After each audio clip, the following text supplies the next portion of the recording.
Putin and Trump did meet up in Alaska and they shook hands. I just like how, Putin walks up to Trump and it looks like they're being real friendly. Putin must speak really good English, but I've never seen him speak English. Have you guys seen him? He seems very stubbornly speaking Russian, I guess, as he should, being a Russian. Here's Putin reacting to the press and asking a bunch of questions. This is the funniest face I've ever seen him make in my life. Press. Thank you, press. Thank you, press. Thank you, press. Thank you, press. What the? Thank you, press. Thank you, press. Thank you, press. Let's go.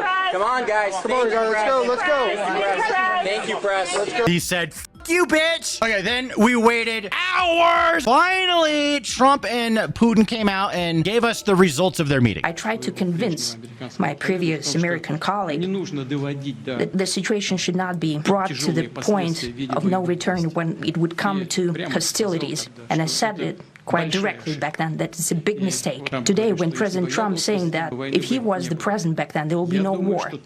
And I'm quite sure that it would indeed be so. I can confirm that.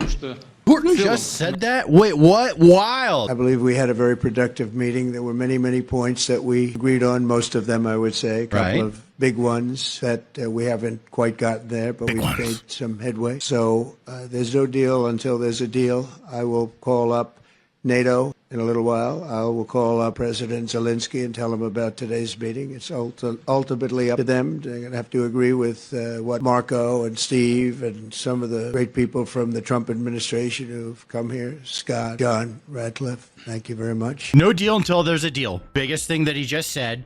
Basically, he's saying that the ball is in Zelensky's court and he's going to have to agree to some things. The big question here is, are they going to have to give up territory? If I was going to bet on this, I would bet that yes, Ukraine has to give up territory. Now, if I had to bet on Ukraine agreeing or disagreeing with that, I would bet on them disagreeing. I would like to hope that the agreement that we've reached together will help us bring closer that goal and will pave the path towards peace in Ukraine. So it looks like there's going to be a big ask and we have to see if Ukraine's going to take it. I like this guy's point. If you're rooting for President Trump to fail in his talks with Putin, you're admitting you'd rather see scores of dead bodies and shattered families than for Trump to get a political win. I agree. And there's a lot of people that do feel that way. You can't let the devil have a W, right? That's the way they see it.